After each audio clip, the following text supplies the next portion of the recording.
Yo soy Guillermo Carey. Yo nací en un pueblo de Inglaterra en 1761 y tuve una bastante buena educación. Aprendí a los 21 años, ya sabía danés, francés, italiano, latín, griego, hebreo e inglés, porque es mi lengua materna. Os hablaría ahora mismo en inglés, pero claro, estoy aprendiendo español, entonces voy a practicar español. Y además, después de tantos años, pues ya se me ha quedado acento americano en vez de inglés. Entonces no lo entenderíais, obviamente. Yo de profesión, de joven, pues fui zapatero. Y aquí tengo pues mis herramientas de zapatero, que son para hacer zapatos, obviamente. Como zapatos como este, que este es de Mickey, no sé si conocéis a Mickey, lo hice yo. Pues yo de joven era zapatero, entonces yo trabajaba con muchas telas, con muchos adornos para zapatos, y un día pensando en estos materiales dices, ¿de dónde vienen? Porque no eran todos de Inglaterra, eran de otros sitios. Pues pensé,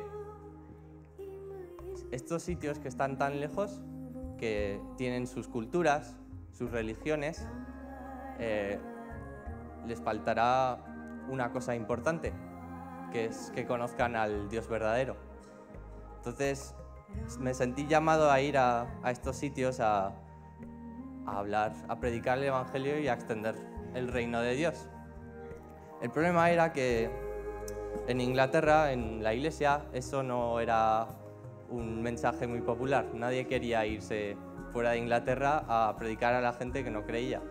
Entonces no tenía ni apoyo de mis amigos, de mis hermanos de la iglesia, ni de mi familia.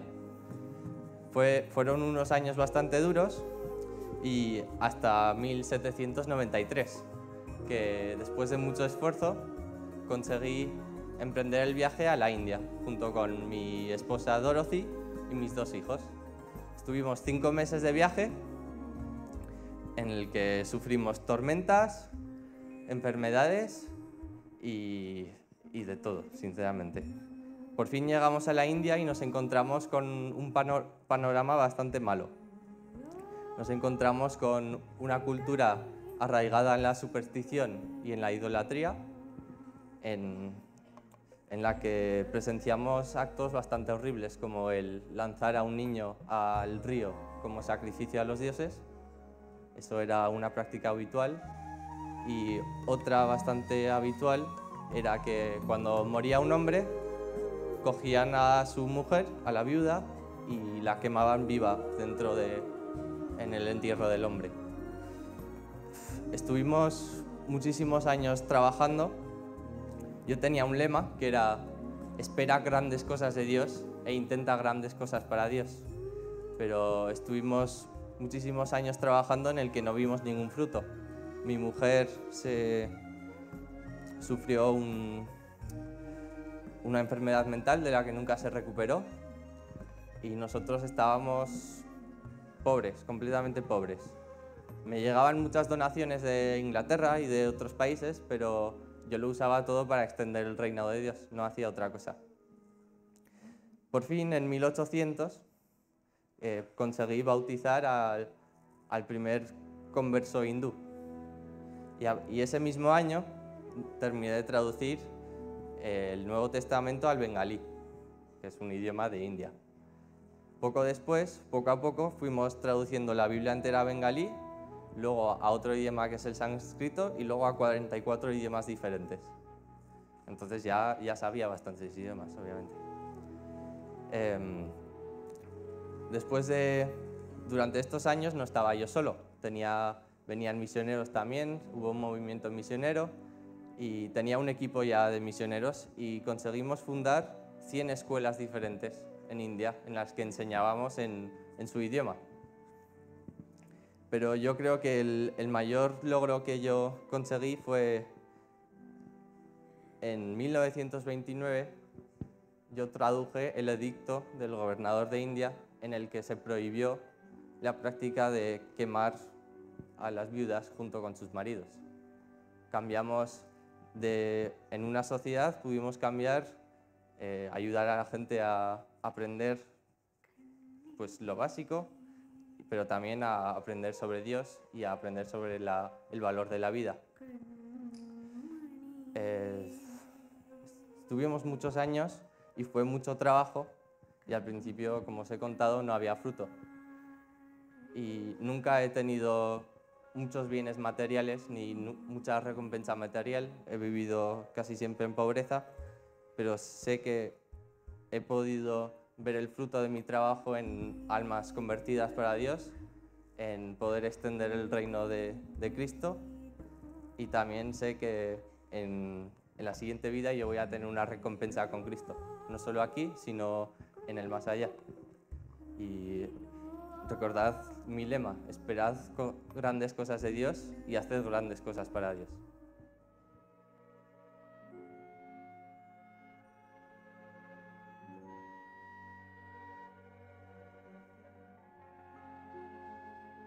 A la atención de la señorita Armstrong, Unión Femenil Misionera, Virginia, 13 de diciembre del año de nuestro Señor, de 1912. Querida Annie, mucho me temo que esta será la última carta que recibas de mi mano. Apenas tengo fuerzas para sostener el papel que escribo.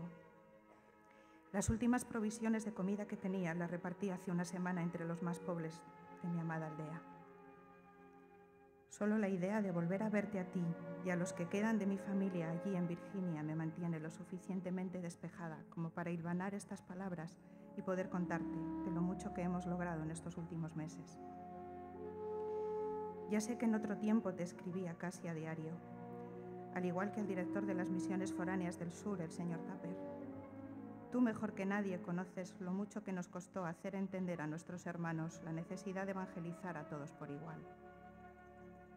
Las mujeres chinas siempre han sido reservadas a la hora de recibir las palabras de nuestros misioneros. Debíamos acercarnos con nuestros actos más que con nuestros dichos. Por eso me fue más efectivo tener paciencia y adquirir sus costumbres, aprender su idioma y ser parte de ellas. Cuánto gozo cumplido en aquellas almas entregadas a Cristo, cuánto amor sembrado y cuánto fruto recogido. Después de muchos años y muchas penalidades conseguimos fundar nuestra primera iglesia. Tremendo impacto para cuantos pudieron escuchar el primer sermón en chino, los primeros testimonios de aquellas mujeres recién bautizadas. Mi primer himno en su idioma, Cristo me ama. Por fin aquellas tardes junto a otros misioneros y mi hermana Eddie compartiendo nuestra comida entre arrozales, comiendo con los campesinos, soportando el mismo calor y humedad en los meses de lluvias y compartiendo nuestras prendas de abrigo en los días más fríos del duro invierno, ahí en Tenjo, donde tengo mi casa, y en las numerosas aldeas y pueblos que he recorrido a lo largo de estos años. Por fin, digo, hemos visto resultados. He pasado mucha hambre, querida Annie, pero nada me fue tan útil para empezar a predicar entre las mujeres chinas como aquellas ricas y perfumadas galletas que podía hornear con la harina que tú me hacías llegar desde Estados Unidos. Nunca antes algo tan simple fue tan efectivo. Las ofrendas y donaciones que recibí de vuestra parte fueron totalmente dedicadas a la extensión del Evangelio entre estas amadas gentes a las que considero mi familia en la fe de Cristo Jesús. Ni las 4 paredes que me acogen me pertenecen. Nada tengo, nada poseo, ni siquiera el viejo vestido con el que cubro mi deteriorado y enfermo cuerpo, el que me regalaron las mujeres a mi regreso después de la muerte de mi hermana Eddie, cuando dejé de ser Carlota y pasé a llamarme Liti Wow. Cuando mi corazón dejó de latir con sangre occidental y el amor de Cristo me inundó, haciendo correr por mis venas la pasión por las almas de esta devastada tierra de China. Querida Annie, tengo 72 años, pero mi aspecto es lamentable. Como te decía al comienzo de mi carta, apenas tengo fuerzas y no sé si podré volver a abrazaros, porque el barco que me lleva de regreso a Estados Unidos hace una larga travesía por el mar del Japón antes de cruzar el Océano Pacífico, y siento en mis huesos la crudeza de un invierno más. Nada tengo, nada poseo, y solo me mantiene de pie el anhelo de servir, de hablar a cuantos se me acercan del amor de Cristo, de su salvación, de la vida abundante que ofrece aún en medio de tanta pobreza y necesidad. Solo por ganar un alma más para Cristo, solo por eso merece la pena permanecer en este cuerpo. Mi carne desfallece, pero mi espíritu está dispuesto. Todos en la aldea se han despedido de mí. Creo que saben, al igual que yo, que nunca más volveremos a vernos.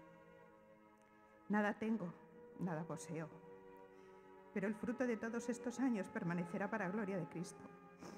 Las escuelas para las niñas, las iglesias fundadas, las almas entregadas, las vidas cambiadas, los misioneros apasionados por evangelizar en estas tierras, las conciencias de nuestros hermanos allá en Virginia, convencidos de nuestro llamado.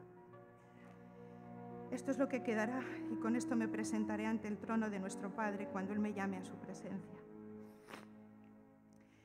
Si consigo llegar a tiempo, celebraremos el Año Nuevo chino, que como sabes es en febrero.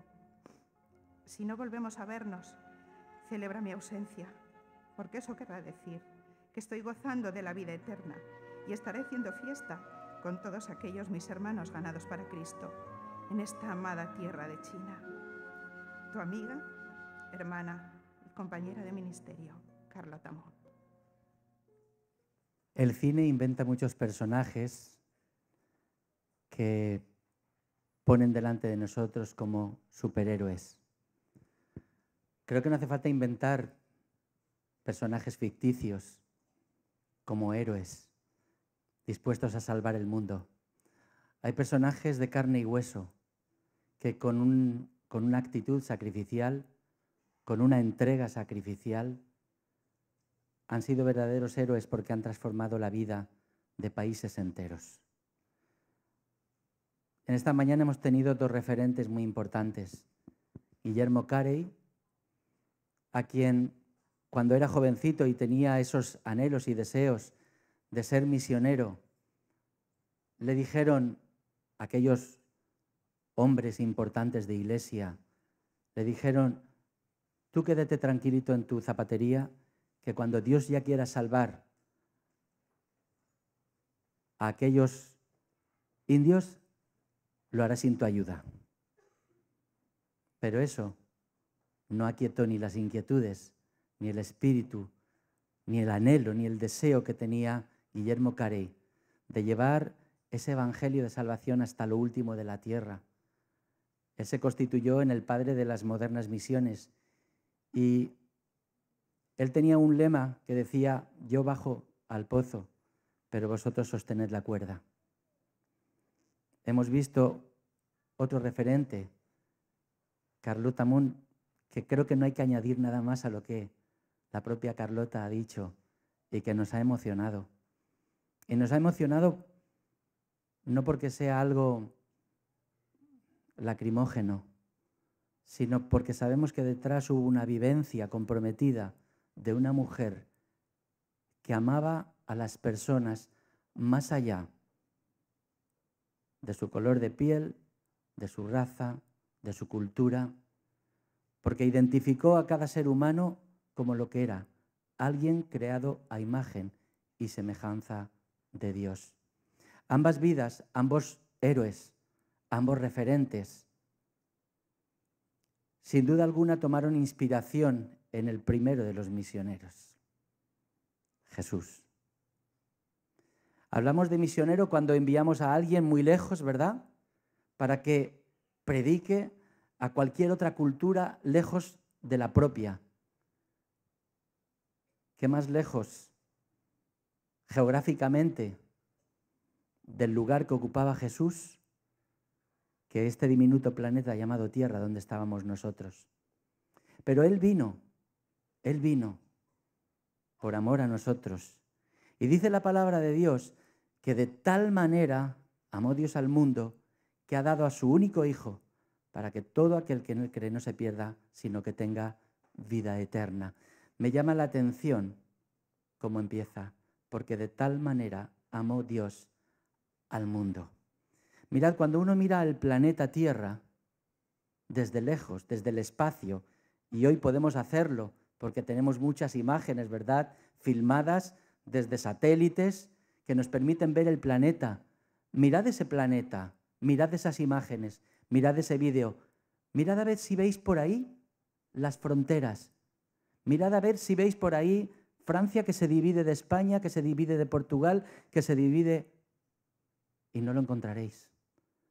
Las fronteras las hemos creado nosotros, los hombres, que nos gusta clasificarlo todo. Estos son chinos, estos europeos, estos latinoamericanos, nos gusta dividirlo. Pero la palabra de Dios nos dice, porque de tal manera amó Dios al mundo. Y ese mismo amor que tenía Jesús para el pueblo escogido que era Israel, lo tiene para cada ser humano. De ahí el ministerio de Pablo, el segundo gran misionero, que tuvo como cometido llevar el evangelio a los paganos, a todos aquellos que no pertenecían al pueblo de Israel, porque la intención de Dios desde el principio era darse a conocer a toda la humanidad. Y escogió un pueblo para que llevara a cabo ese cometido, que con poco éxito llevó adelante. Pero en su plan estaba el plan más sublime de todos, enviar a su único hijo. Y traspasó todas las barreras del espacio para hacerse como uno de nosotros y venir a encarnar el amor de Dios hacia la humanidad. Y ese Jesús que inspiró a Pablo, que inspiró a Guillermo Carey, que inspiró a Carlota Moon, es el mismo Jesús que a lo largo de los siglos ha ido inspirando vidas y más vidas y más vidas, que han tenido como vocación y siguen teniendo como vocación llevar ese evangelio de salvación a todo el mundo. Hace escasamente unos meses, Sara Marcos regresaba de Guinea Ecuatorial, donde invirtió muchos años de su vida y donde le encantaría seguir invirtiendo años de su vida, pero ¿sabéis qué? No tiene mucha salud para poder recuperarse de las múltiples enfermedades que contrajo en todo ese proceso. Pero allí estuvo y dejando una huella indeleble, porque cuántos cientos y cientos de guineanos, a través de su trabajo, de su obra, de su vocación, de su entrega, han conocido el evangelio y la obra sigue extendiéndose.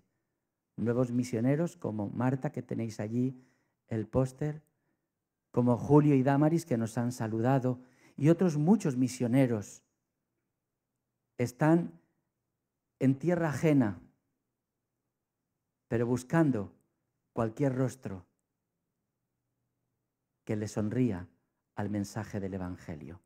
Como digo, Jesús es el que inspiró y sigue inspirando a todos y cada uno de los misioneros. Hay un texto que conocéis muy bien en Filipenses, capítulo 2, versículos 5 al 11. Dice, haya pues en vosotros este sentir que hubo en Cristo Jesús, el cual, siendo en forma de Dios, no estimó el ser igual a Dios como cosa a la que aferrarse, sino que se despojó a sí mismo y se hizo hombre, y estando en la condición de hombre, se hizo siervo. Para finalmente, ¿qué? Lo que dice el texto viral. Obediente hasta la muerte, y muerte de cruz. Y todo por amor. Hermanos, si somos iglesia, si algún sentido hoy día tiene la iglesia, si alguna razón de ser tiene la iglesia hoy día, no es distinta a la que Jesús encarnó, no es distinta a la que Pablo encarnó, no es distinta a la que Carlota o Guillermo encarnaron, o Marta, o Julio, o Damaris, o Sara, o cualquier misionero. Es poder hacer llegar el amor de Dios a todo ser humano. Es cierto que no todos estamos llamados a irnos fuera. A lo mejor incluso el Señor pone en nosotros la intención, el anhelo de tener por lo menos una experiencia misionera y invertir unas vacaciones, invertir un año sabático, invertir un tiempo X para marchar a un lugar de estos y poder simplemente servir al Señor allí, llevando de una manera práctica el amor de Dios. A lo mejor algunos sí que os sentís llamados a dejar vuestro lugar y marchar a tierra misionera. Eso no lo decides ni tú ni yo, eso lo decide el Señor. Uno simplemente dice sí o no, y ojalá tu respuesta en ese caso sea amén. Pero hay tantas maneras de ser misionero. Ser misionero no requiere únicamente coger un pasaporte y marcharte a otro país. A veces, la mayor distancia no es una distancia física, es una distancia emocional. Porque podemos tener en el pasillo de nuestra escalera un vecino, el cual ni siquiera sabe qué pensamos de la vida. Solo nos separan unos metros, pero la distancia del corazón es muy grande. Y esa es la mayor distancia que tenemos que superar. Porque ser misionero empieza por dar testimonio a tus vecinos, a los que tienes más próximos. Mirad, cuando estuvimos pensando en la elaboración de la caja regalo, no se hizo para tener una idea original. Se hizo para encontrar una buena excusa para poder acercar el amor de Dios a las personas que nos rodean. Mirad, misiones significa también sacrificio, significa inversión de esfuerzo, de tiempo y de dinero. El pasado domingo estaba en una iglesia en la que el pastor estuvo predicando acerca del compromiso misionero y hablaba de una entrega sacrificial. Y me llamó la atención un planteamiento que él hizo. Él dice, lo que yo vaya a ofrecer para misiones este año tiene que estar muy por encima de lo que me voy a gastar en regalos para mi familia y mis amigos. A veces nos gastamos el dinero en cosas que no necesitamos y lo hacemos para quedar bien. En el terreno misionero, toda ayuda es poca, porque las necesidades son más que básicas. Y allí se pelean porque los niños tengan un pupitre, porque tengan acceso a la educación, porque tengan un pozo de agua potable, porque tengan un evangelio o una Biblia en su propio idioma. No hay mejor dinero invertido que aquel que es ofrendado para alcanzar esas necesidades. Y damos gracias a Dios por todos los hombres y mujeres que están dispuestos a ir al terreno, allí. Pero como diría Guillermo Carey, vale, nosotros vamos, bajamos al pozo, pero vosotros sostened la cuerda. Y hermanos, dentro de un momento vamos a ver un vídeo en el cual se nos va a dar una pequeña muestra de lo que se está haciendo en uno de los lugares donde tenemos obra misionera desde hace muchos años y que gracias a Dios está creciendo y creciendo sin parar. Pero yo en esta mañana quisiera que pensáramos, hermanos, que toda motivación que tengamos en nuestra vida debe acabar en la fuente, que es Jesús. Porque si Él estuvo dispuesto a dejar su trono de gloria, ¿por qué no vamos a estar nosotros dispuestos a dejar nuestro sillón, recorrer un breve espacio entre nuestra puerta y la puerta del vecino, llamar y poder decirle, ¿puedes tomar un café conmigo? Te invito, porque quiero compartirte algo. De la manera más sencilla, de la manera más natural, puedes convertirte en un misionero. Porque la mayor distancia no son los kilómetros. La mayor distancia es la del corazón. Y si vamos a la fuente, que es Jesucristo, Él inspirará en nosotros la motivación suficiente como para dejarnos de tonterías y darnos cuenta que lo que está en juego es muy importante. Es la eternidad de las personas. Y Dios no quiere que ninguno vaya o quede en condenación. Y la condenación es no conocer a Dios. Es vivir alejado de Dios. Imaginad vivir alejados de Dios toda la eternidad. Los que le hemos conocido sabemos que no hay más gozo en este mundo, mayor gozo en este mundo, que disfrutar de la presencia de Dios en nuestra vida. Si así lo crees y así lo vives, yo quiero invitarte a que te conviertas en un misionero. Ya sea que tengas que ir a tu vecino, que tengas que ir 2 calles más abajo, o que te tengas que ir al último rincón de esta tierra. No importa, porque de tal manera amó Dios al mundo, sin fronteras, sin barreras, sin distinción de raza ni color. Amó Dios al mundo. Amó Dios a cada ser humano que fue creado a imagen y semejanza suya, que estuvo dispuesto a todo, incluso a ser colgado en un madero, como un malhechor, por amor a ti y por amor a mí.